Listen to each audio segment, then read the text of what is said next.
20 diamond crescents, 3 wild roses, and 1 royal mystery that's lasted 80 years. This tiara could be worth nearly $1 million, but the woman who owns it has never worn it in public. Queen Camilla has had access to this Victorian masterpiece for over 2 decades, yet she's chosen to keep it completely hidden from the world. Why would she ignore one of the most symbolically powerful tiaras in the royal collection? But here's what makes this story truly extraordinary. This isn't just any tiara.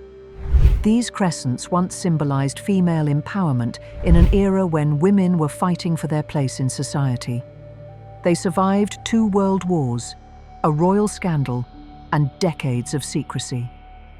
This is the story of the Teck Crescent Tiara, a jewel that proves sometimes the most powerful royal treasures are the ones we never see.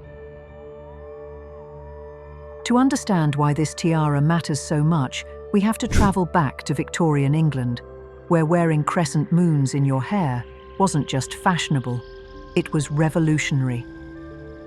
In the 1880s, as women entered the workforce during the Industrial Revolution, crescent moon jewelry became a symbol of female transformation and empowerment.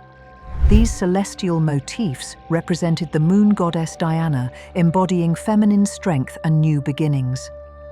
Victorian ladies wore honeymoon brooches featuring crescents cradling flowers, declaring their independence and power in a rapidly changing world. The Teck Crescent Tiara was born from this movement. Created around 1882, it features 20 perfectly matched diamond crescents embracing 3 wild diamond roses, a design so ahead of its time that it still looks modern today. According to royal jewellery historian Hugh Roberts's authoritative work, The Queen's Diamonds, this piece represents a remarkable survival of Victorian celestial symbolism in royal jewellery. What makes this story even more compelling is the tiara's journey through 5 generations of royal women, each facing their own moments of transformation. But why, after surviving so much, does it now sit unworn in the royal vaults? The answer reveals something profound about royal jewellery, personal choice, and the weight of wearing history itself. The Victorian moon goddess, Princess Mary Adelaide's revolutionary choice. Our story begins with Princess Mary Adelaide of Cambridge, Queen Victoria's first cousin. Large, vivacious, and utterly charming, Mary Adelaide was known for her generous spirit and her love of beautiful things. In 1857, she inherited a collection of diamonds from her aunt, Princess Mary, Duchess of Gloucester, a daughter of King George III. Among these treasures were a diamond bandeau and 3 diamond rose ornaments that would become the foundation of something extraordinary. But Mary Adelaide didn't simply wear these inherited pieces as they were.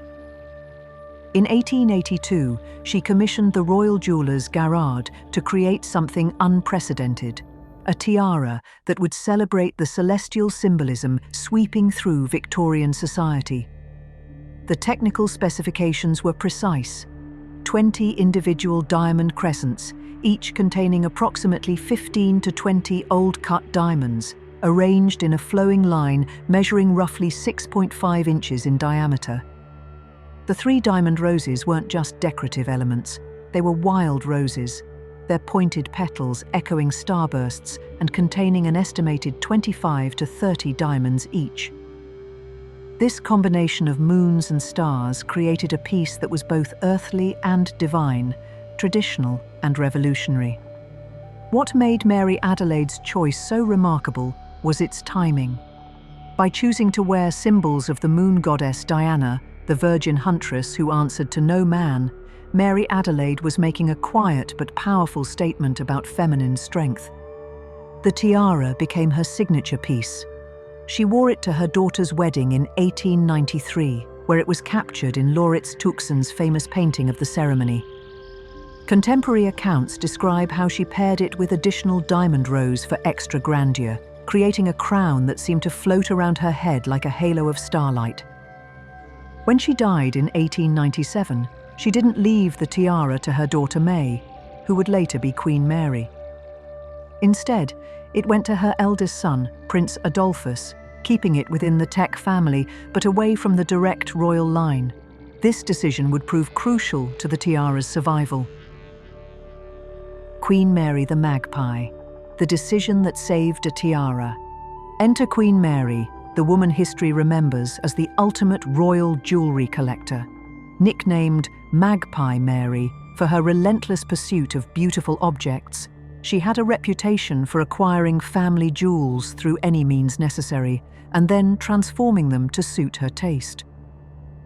Mary was famous for dismantling historic pieces without sentiment. She turned the Ladies of England tiara into the honeysuckle tiara. She broke apart the Surrey fringe to create new designs. When Mary set her sights on a jewel, resistance was futile. So when the Teck Crescent Tiara came into her possession sometime in the 1930s, acquired from her sister-in-law Margaret Cambridge through methods that remain diplomatically unclear, everyone expected the worst. Here was a tiara that didn't match Mary's preferred style of towering kokoshniks and massive coloured stones. Surely she would dismantle it for its diamonds. But something extraordinary happened. Mary looked at this delicate creation of crescents and roses and made a decision that would preserve it for posterity. She left it completely alone. As jewellery expert Leslie Field notes in her comprehensive study of royal jewellery, Queen Mary's approach to inherited pieces was typically transformative. She saw jewellery as raw material for her creative vision. Yet the Teck Crescent Tiara survived her ownership intact, suggesting she recognized something special about its design or significance. Instead of wearing it herself, there are no photographs of Mary in the Crescent Tiara. She made another surprising choice. In 1937, she gifted the tiara to her new daughter-in-law, Queen Elizabeth. It was a gesture that seemed to say, "This piece belongs with the future, not the past." But Mary did make one small change. She commissioned Garrard to create a new, lighter platinum frame and removed the 2 extra rows of diamonds that Mary Adelaide had added for height. This streamlined the design, creating the elegant silhouette we know today, 20 crescents and 3 roses in perfect harmony, weighing approximately 200 grams total. Mary's restraint with this particular tiara was remarkable. She could have easily broken it apart and used its estimated 860 old-cut diamonds for other projects. Instead, she preserved a piece of Victorian artistry and passed it forward, ensuring its survival for future generations. The Great Disappearance, 80 years of royal silence. Queen Elizabeth, later the Queen Mother, received the Teck Crescent Tiara at one of the most glamorous moments in royal history. She did wear the Crescent Tiara publicly, but only briefly. In 1939, she chose it for the royal tour of Canada, where it was photographed at a state banquet in Ottawa. But then something strange happened. After 1939, the tiara simply vanished from public view. This wasn't unusual during World War II. Most royal jewels were hidden away for safety.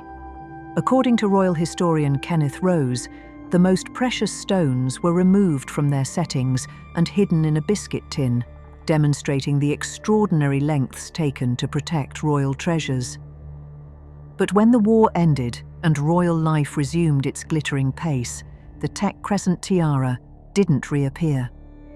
The Queen Mother had access to an extraordinary collection of tiaras, the Greville pieces, the Oriental circlet, Queen Alexandra's kokoshnik, and she wore them regularly.